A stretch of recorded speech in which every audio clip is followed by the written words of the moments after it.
Morning, because we have Jim Douglas here.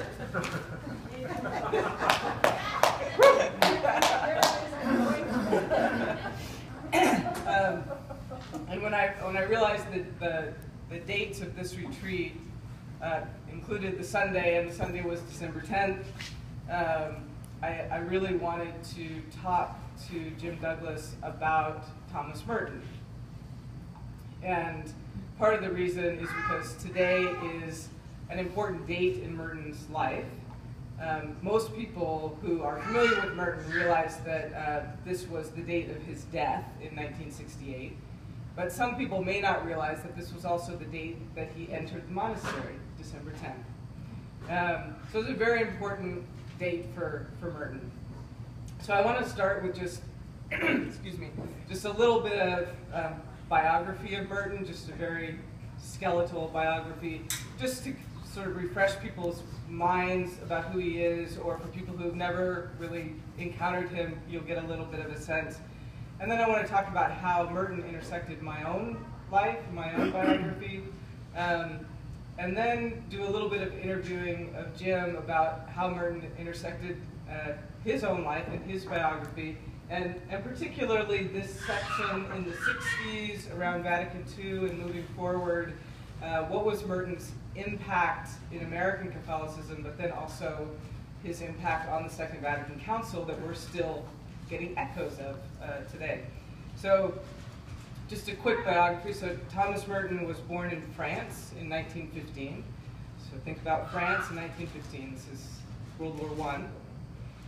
His father was from New Zealand. His mother was from the United States, and both of his parents were artists. And both of his parents died when Thomas Merton was fairly young. By 1932, he was at a boarding school in England, basically for the high school time. And one thing that's significant about that to me was he was, I think, a junior in high school at this boarding school in England in 1932, during the year when Gandhi was making an extensive speaking tour in England.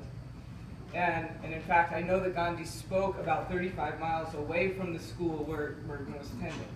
I have no idea whether Merton went and heard Gandhi speak or not, but I've always just been fascinated that they were that close to each other, and Gandhi was such a huge influence on Merton. In 38, Merton converts to Catholicism. He was not raised a Catholic. And on December 10th, 1941, in the United States, he joins the Trappists as a monk in Kentucky at a monastery called Our Lady of Gethsemane.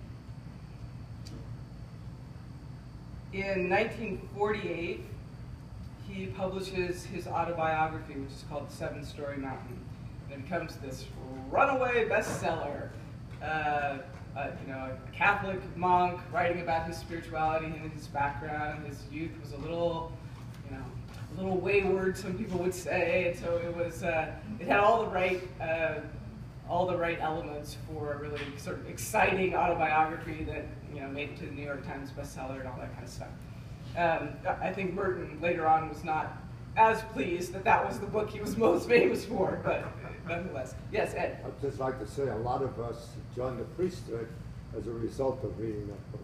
Yeah, that's good. Yeah, it was huge. It had a huge impact on Catholics around the United States, I think more broadly. But so that book gets published. From 51 to 55, Merton was the novice master at the monastery.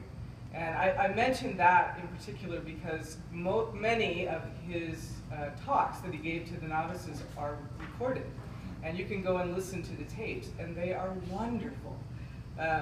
When I first began reading Merton, it was hard. I didn't really, it's not that I didn't like what he had to say, but it's just hard to read. It's a lot of theology and sort of weird. But when I listened to the tapes, he's so funny. He's so funny. So it's like you got, at some point, treat yourself and listen to the audio. In 1966, he publishes his book Raids on the Unspeakable. and also Conjectures of a Guilty Bystander. And these are, there are some others, but these two books sort of become breakout books that are thoughts on the current politics of the day, which is a big, huge issue in Catholicism at that time, to have Catholics really commenting on political issues other than supporting the war or being patriotic. And in '68, he travels to Asia to visit with other Eastern monastic communities and to be part of a conference of monastics who are both Eastern monastics and Western monastics. And in Bangkok, is killed by electrocution, and ends up one of America's most prominent Catholic voices against the Vietnam War, and his body ends up coming back to the United States in a cargo plane, along with other soldiers, American soldiers who have died in Vietnam. So that does not do the least bit of justice to the life of Thomas Merton, but that just gives you a little bit of a scale. Daniel Berrigan, who we've mentioned a couple times, calls Merton the conscience of the Catholic peace movement of the 1960s. He was the conscience. So how does Merton intersect with my own story? My father is an avid Merton fan. He runs the Merton gathering for Northern California. But for him, it started in the 1950s in Portland, Oregon, going to a Catholic high school where they were assigned the 7-story mountain to read in the theology class. And that launches my dad on a quest to figure out who is this guy, what is he talking about, what is Merton reading, who is he talking to, just this lifelong fascination. We were living in California, where I grew up, and in 1974, so this is after Merton's death, my family moves to Magnolia, Arkansas, which is where my mom grew up. And my dad is taking a sabbatical year, and his goal for the sabbatical year is to write a play about Thomas Merton's life. And so for that whole year, amid everything else that was going on, there's books and books and books stacked up on my dad's little plywood desk that he's set up, all about Merton's life, people that Merton interacted with, copies of letters that my dad had exchanged with Merton. And so there was sort of, I was probably 11, but I'm absorbing, all of this Merton presence. In 1979, we've moved back to California, and my parents took us from Sacramento up to a Catholic worker farm that was about 70 miles outside of Sacramento. And there we met this guy who was traveling around the United States on his Harley. And he was planning on being 2 years. He had a cool Harley Davidson motorcycle. It's 1979. He's traveling the U.S. His name is Maurice Flood.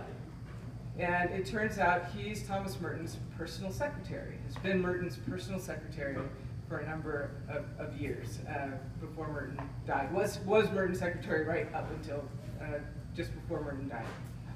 And so this is very strange. I was like, wow, okay, we just happened to run into this guy. So my dad invites Maurice to come and stay with us for Thanksgiving.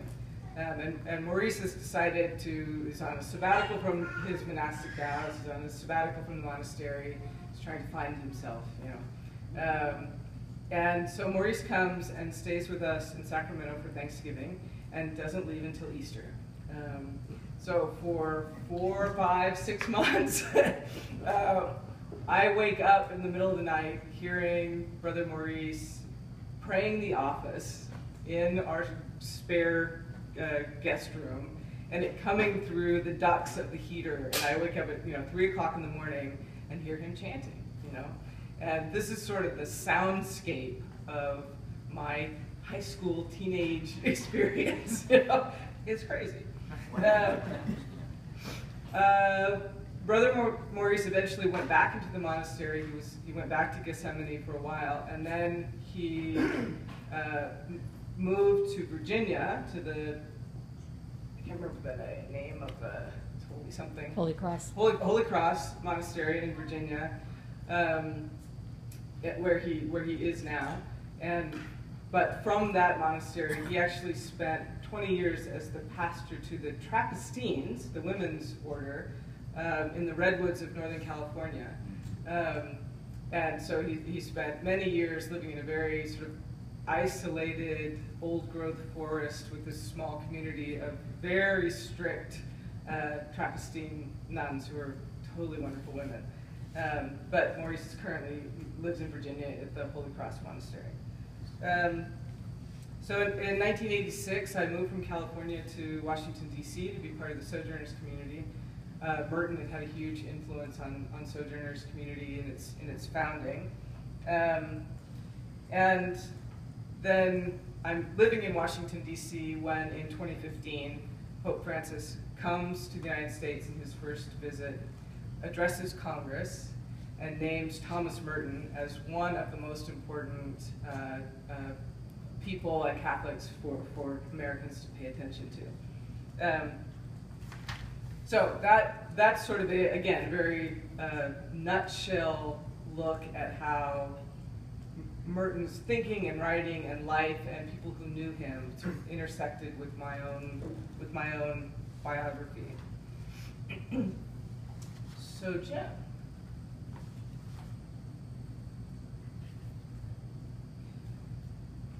How did you come to first hear about Merton? Well, Do you have a book on that? the seven-story mountain. Yeah. Well, like many people that you were talking about, I read it in high school.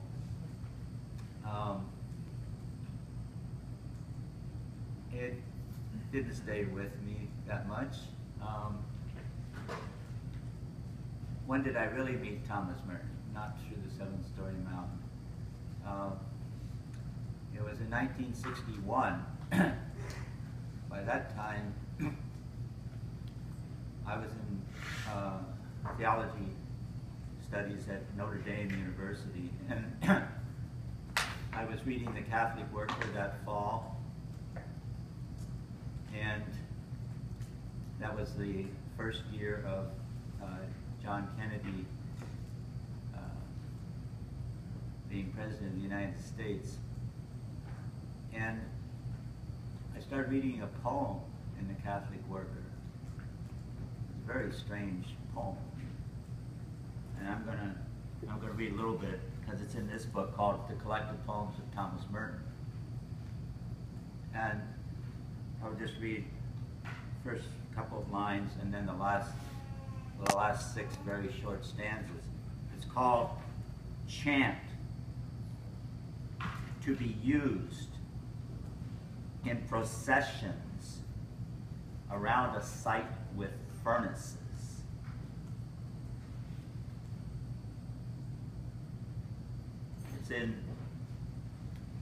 It's in the persona of the Commandant of Auschwitz. How we made them sleep and purified them. How we perfectly cleaned up the people and worked the big heater. I was the commander. I made improvements and installed a guaranteed system. Taking account of human weakness, I purified, and I remained decent.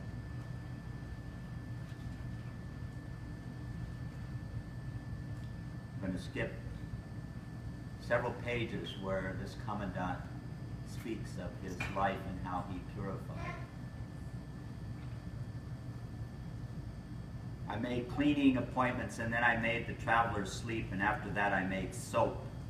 I was born into a Catholic family, but as these people were not going to need a priest, I did not become a priest. I installed a perfectly good machine. It gave satisfaction to many. At the end, he concludes by saying, thanks to the satisfaction of male inmates operating the heaters without need of compensation, our guests were warmed, All the while I had obeyed perfectly. So I was hanged in a commanding position with a full view of the site, plant, and grounds. You smile at my career, but you would do as I did if you knew yourself and dared. In my day, we worked hard. We saw what we did. Our self-sacrifice was conscientious and complete. Our work was faultless and detailed. Do not think yourself better because you burn up friends and enemies with long-range missiles without ever seeing what you have done.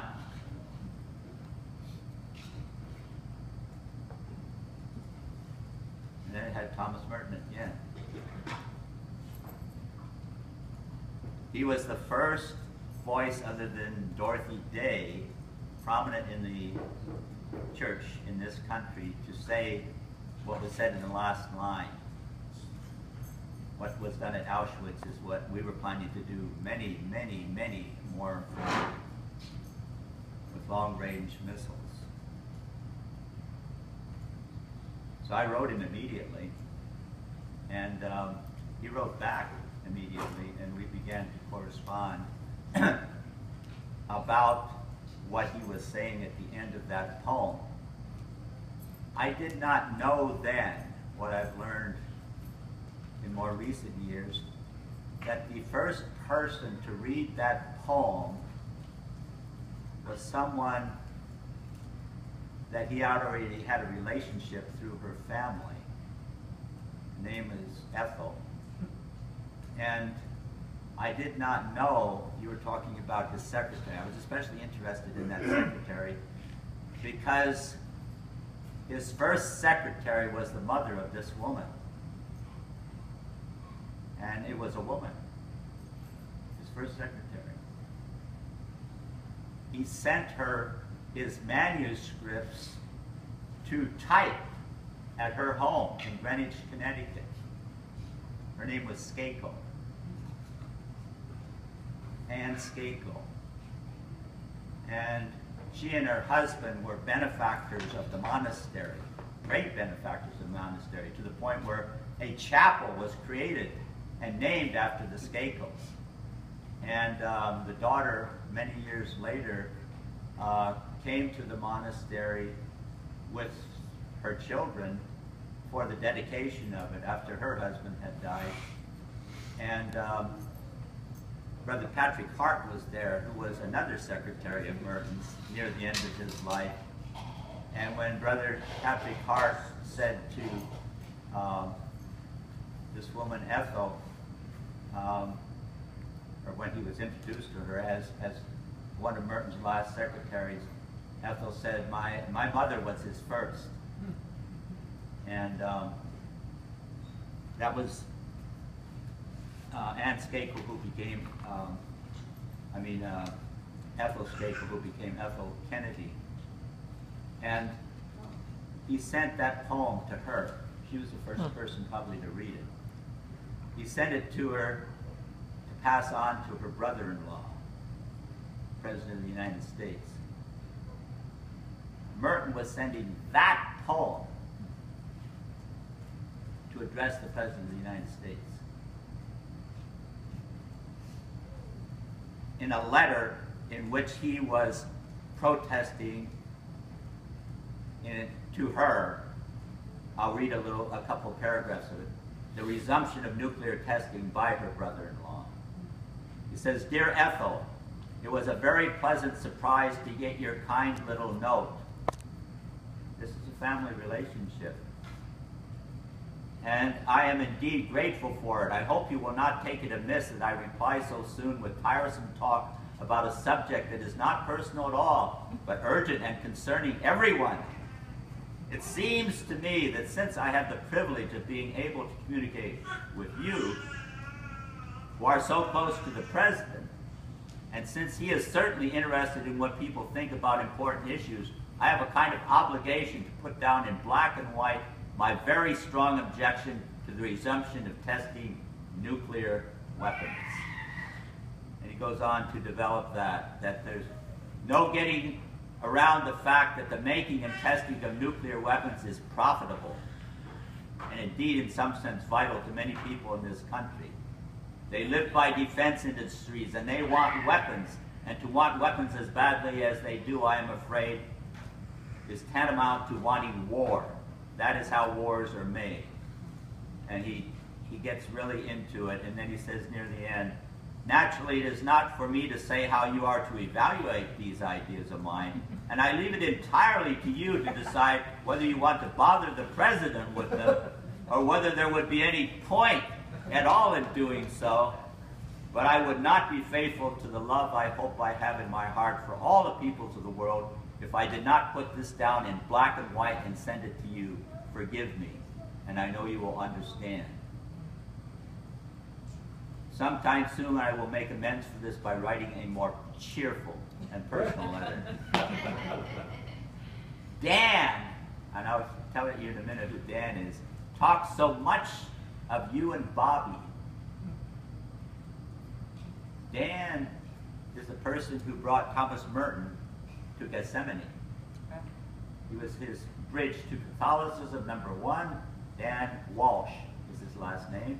He's a professor of philosophy at Columbia and also at a place called Marymount College, where this young woman, Ethel, went to school, and he was her philosophy professor.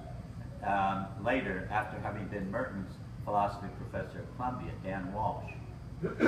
And Dan Walsh referred Merton first to Catholicism because he was a professor in Aquinas and medieval philosophy.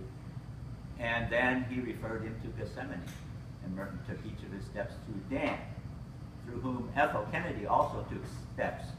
Dan was her spiritual advisor, and a man named Bobby Kennedy during their courtship. And Dan Walsh was also the godfather of their first child, Kathleen, who became later governor of Maryland. That's right, isn't it? Governor of Maryland. Yeah. Lieutenant Governor. Lieutenant Governor of Maryland. And then Dan Walsh eventually became a priest himself and wound up teaching philosophy at the Abbey of Gethsemane. At the time that Bobby and Ethel moved to Washington, and later he became Attorney General as Jack became president. And Dan Walsh continued to be a bridge between them and this guy, Thomas Merton. Now at the very end, this letter to Ethel, most of it is in his collected letters. Something that was not put in his collected letters is the fact that he sent this poem. That was censored. It was eliminated from the letter. Nobody knows that he sent that poem to Ethel Kennedy if you read his collected letters. But what he says in a PS that's not included in the collected letters, he says, after he's done all this stuff about the nature of nuclear weapons, he says, just to make it complete, P.S. I'm enclosing a gruesome poem about extermination camps, in the last line of which I say what seems to me needs to be said about nuclear war. That is my excuse for troubling you with it. For the president. So, you were studying at Notre Dame. Where did you go after Notre Dame? How did you get to Rome? I went to Rome from Notre Dame. My wife, Sally, and I had 2 children, and I was called through devious ways to respond to the threat of extermination of the world through nuclear war.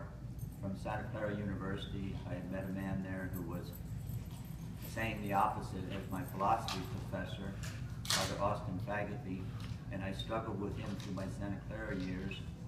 And then in graduate studies, I just turned away from studying English and began studying theology at Notre Dame.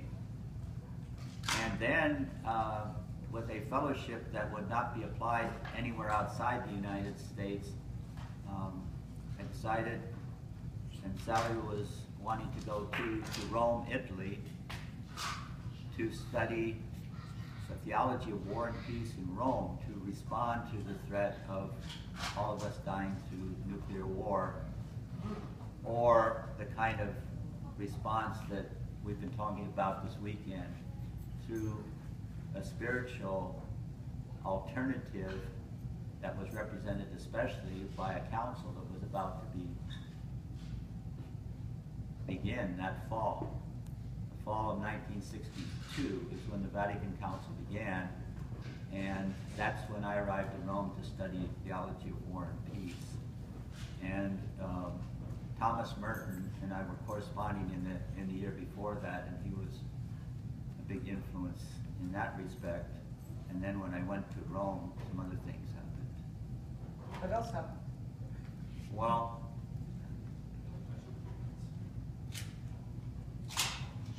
I gave up studying theology of peace and war because it was happening.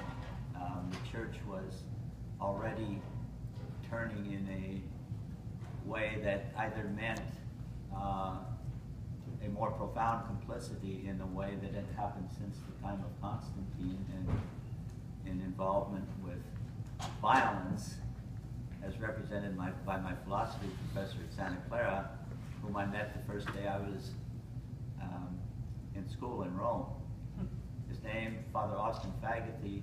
He was a professor of ethics at Santa Clara, and his book, Right and Reason, was in all the Jesuit schools all through the United States. He was very, very prominent. And he had decided that he would write his dissertation for his second degree. He already had one in philosophy. He was going to get his second doctorate. And it was going to be on the justification of total nuclear war in Catholic teaching, as approved by the Gregorian University, the most prominent Catholic university in the world, where I was now one of the two lay theology students, and he was a student as well. And Thomas Merton and I were corresponding during this time. And how did you get connected? Was it Cardinal? Who were you working with in terms of providing information to the Second Vatican Council folks as they were discussing these issues? I wasn't working through anyone. I was lobbying. Who were you lobbying? Well, I was lobbying as part of a group that included Dorothy Day, who came over to Rome and stayed in our apartment for several weeks. Hildegard and Jean Gassmeyer, who were the leaders of the International Fellowship of Reconciliation, who came from Austria and who would come periodically. Dorothy came a couple of times. Eileen Egan, one of the founders of Pax Christi, and Gordon Zahn. We talked about him. He wrote the book on Franz Jägerstatter, and one or two other people who came in and went. We were sort of a loosely connected group. But I had the advantage of living in Rome, so I could do it all the time. I could do it every day. So I went around and tried to contact all the most likely bishops. You sort of know this process. And they didn't have anybody to work with on the one issue that was coming up in the council, which was in the Constitution on the Church in the Modern World, which finally got published as Gaudium et Spes. And the issue of nuclear destruction and of total war and war and peace, there didn't seem to be any paridi, any experts working on that. So my going around with ideas to them was, they were interested and they were open, and they allowed me to write their speeches. I mean, you know about this process. We've been hearing it all weekend. I just happened to be in Rome. The important thing, as you know, is to be in the right place at the right time. And so I was in the right place at the right time. And part of my sense is that, as you mentioned, not only was Thomas Merton and I think Dan Bergen and folks were in Europe during part of that time. I met Dan Bergen through Thomas Merton. And Dorothy Day and others were all sending all of their thoughts about what the Catholic Church should say about nuclear weapons and act on nuclear weapons to you and to some of these other folks, and Jim is funneling it in, or wherever he can find a crack. And it was amazing because when you lobby at Congress, you don't get to them. These bishops, they were easy to get to. They were just eating pizza out of the pizza parlors. I mean, it was simple. It was incredible. And what was the result of all that work in terms of the Catholic Church's teaching? Well, when it reached to the final session of the Vatican Council, we had 3 children by that time. One of them was born in Rome, Jennifer. And Sally's health was not good, and we returned to the United States between the second to the last and the last session of the council. And that was when what had been a relatively good document on war and peace, which was closing the door, incidentally, at that moment to my professor, Austin Fagethy's dissertation to justify total nuclear war, because the council was moving toward a condemnation of precisely what he was writing. And that was not an accident. At that time, when I returned to the United States, the council started to move away from that because a bishop from New Orleans, Bishop Hannon, and some other American bishops were blocking the whole thing. So when I came back to the United States with our family, I was given a job at Bellarmine College in Louisville, Kentucky, which is about 45 minutes drive from Gethsemane. So that allowed me to continue to work with Merton by driving down to Gethsemane and talking with him and organizing in the Hermitage. We organized in the Hermitage. And Dan Bergen came with me, and the 3 of us in the Hermitage divided up bishops to write to. And we wrote to bishops all around the United States, American bishops. I mean, people that Merton was particularly in touch with, or I wrote most of the letters because I was able to move around back in Rome because I was allowed to go to the Vatican Council, go by my dean at Bellarmine College. He gave me permission that fall to go back to Rome for several weeks. That was wonderful. So it allowed me to lobby finally at the council. There's a picture of him over there with Merton and me at the lake near Gethsemane. Father John Loftus, who would die 1 month after Merton. So part of what we hear in this story, I think, is for some of us of a younger generation, the Vatican Council, which completely changed the church, was made up of real people acting and going and bugging cardinals who were sitting out eating pizza, or bishops, or whatever. It's a familiar story. We've been hearing it all weekend. Taking action with real people, and at times making some pretty significant impact in unexpected ways.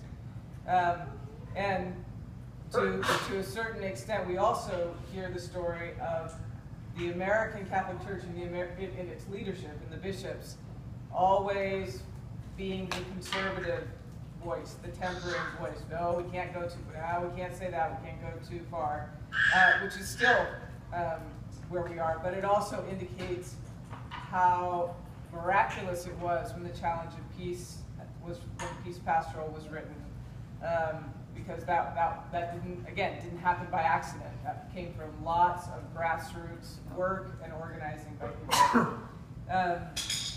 And then, of course, those statements by the Church in the Second Vatican Council on nuclear weapons set in motion a whole other 50 years of issues around Catholics and war, Catholics and nuclear weapons, which we are just now coming around to a new place on with Pope Francis' recent announcements.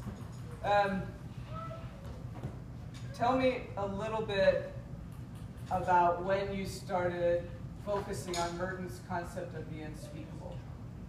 And then how has that shaped this work of the latter 20 years?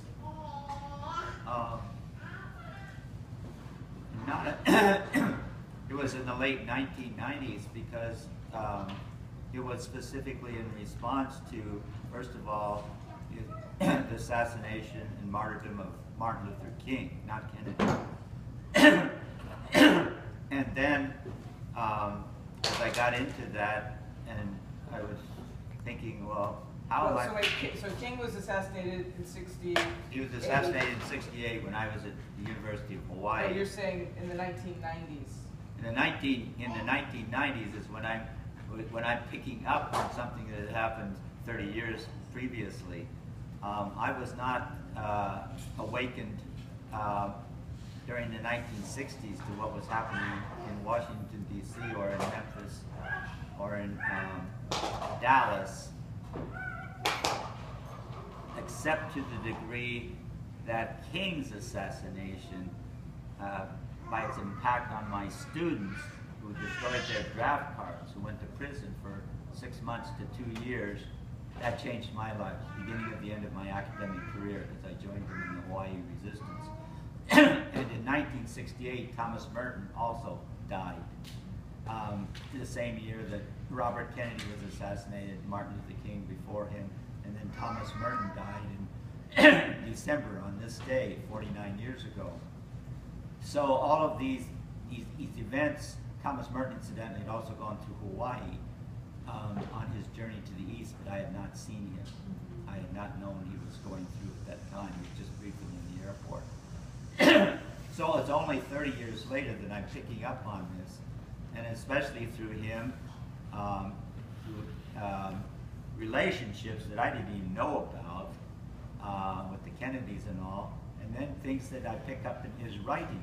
And I picked up this letter, not in his collected letters, but in his letters from Tom by Ping Ferry, W.H. Ferry. And he's writing one letter to a friend, a mutual friend of ours, W.H. Ferry, who, excuse me, who was corresponding to him about Kennedy. And Merton says about Kennedy, John Kennedy, I have little confidence in him. This is where he's talking to another friend. He's not talking to Kennedy's sister-in-law. I have little confidence in Kennedy.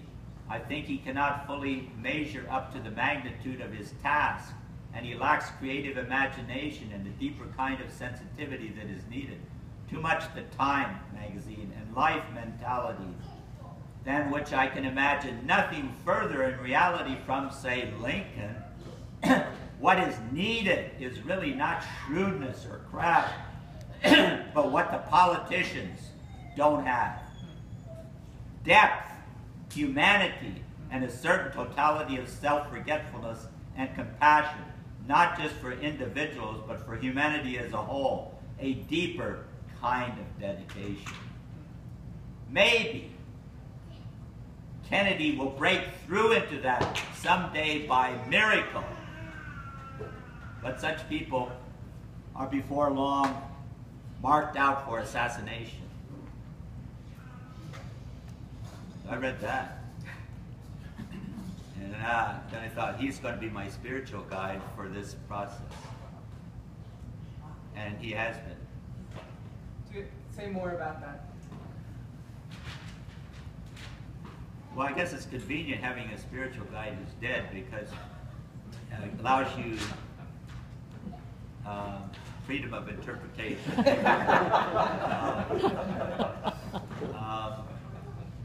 But he doesn't allow for that if you read him carefully. He doesn't allow a whole lot for that. And he has been a great spiritual guide, because when I'm getting lost in desperation, as he was when he did his own Cold War letters, several of which are to Ethel Kennedy. He was getting lost in that 61 to 62 period. He knew we were moving toward nuclear war, and would in that crisis. of the Cuban Missile Crisis, which occurred 1 month after I arrived in Rome, Italy in '62. He knew that was coming. He says so in these letters. He knew better than anybody in Washington, D.C., even the President of the United States. This guy had a spiritual antennae. He even knows the strategy. He knows the strategy of first nuclear strike from his monastery, although he has no radio or television or newspapers. But he's corresponding with people. And he knows what they're telling him. They're sending him newspaper clippings and so forth. And so he's warning everybody, and he's even saying that unless we have a kind of miraculous spiritual conversion in this world, we're done for. And he's praying for it. And he prays for it with these letters because he's forbidden by the monastery to write on it. He can't write articles on it anymore because the monastery got very agitated at his talking about nuclear war. It wasn't proper for a monk to talk about those things in his articles and letters. I mean his articles, but he was allowed to write letters. So he did that. So he's writing letters to Boris Pasternak, to Ethel Kennedy, and to occasionally to other odd people like myself. And I was in Rome, I was getting those letters and I was meeting people through him. So we're kind of going back and forth between 30 years back and 30 years later. And the Merton I was meeting in these letters and in these writings 30 years later was taking me deeper into my memories of the man that I didn't understand that well back in the monastery, although we were organizing together. Yes. So just as a sort of summation, help us connect the dots between what Merton was doing and thinking and engaging in on these issues and on the role of the church in moving toward peace, and what is happening with this conversation we've been having with the Catholic Nonviolence Initiative and Pope Francis, and a potential of trying to continue to push the church in a new way. Amen. Well,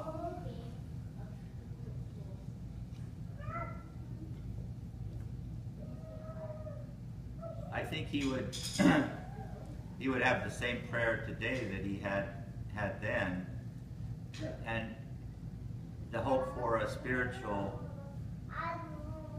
transformation in the world, because without that, or something totally surprising that would take its place, we have no hope for the future. The totally surprising thing that took place that he didn't imagine was that the man whom he was praying for, the brother-in-law of the woman Ethel, to whom he was writing, he turned around. You might even have read Merton's poem. I don't know if she gave it to him or not. But he turned around in the worst moment in human history. And that was totally unexpected. And to this day, most people neither know, they don't know about it, or they can't believe it. That, I think, is the result of the kinds of prayers that Merton and other people, and the kind of spiritual journeys that many people in the world were on. They converged in Kennedy, John Kennedy, because he was the person with his brother Nikita Khrushchev, the atheist, who talks to him about the Bible in their letters, their secret letters. Those two people were the key people in the world right then. And Merton's prayer, it didn't perhaps transform the whole world, we know that, but something happened with those two people who were the key people in the process. I think he would be praying even more today for what needs to be done in the entire world. That kind of miraculous process, which has been described this weekend. And I experienced some miracles in Rome in terms of the way things turned out at the Vatican Council. They did condemn nuclear war in terms of total war, and my good friend Father Austin Fagathy was not able to complete his dissertation. It was condemned in terms of the purpose of the dissertation. I talked to him years later when I went back to Santa Clara University, I asked him what had become of it. He said I wasn't able to finish it. And then when I read his letters after he had died, I found out the whole story, and that his professor, who had approved the dissertation, as this very prominent man, was going to complete a work that would then be published in the United States and authenticated in terms of Catholic theology, the worst possible strategies of nuclear war. He wasn't able to complete it because of what the Vatican Council had done on the basis of his own work. Clarification of thought. Thomas Merton would just be Thomas Merton and doing the same things he was doing then, and all kinds of inconceivable things would be happening, including his falling in love with a nurse in the town where I was coming from to visit him. Ever the human. Thank you, Jim, very much. And part of why I wanted to do this interview is because this is how we transmit the faith. This is the process of transmission, of hearing the stories, and those stories have influenced my life and the direction I've gone, and have influenced the way I have tried to shape even the young lives of my nephews and niece, and this is the faith transmission. This is how we do it, and so it's important to take time to hear the stories and to tell the stories, and to be able to receive the gift of that transmission of faith and open up the space in our own lives for it to really do something new and change us. So, thank you, Jim.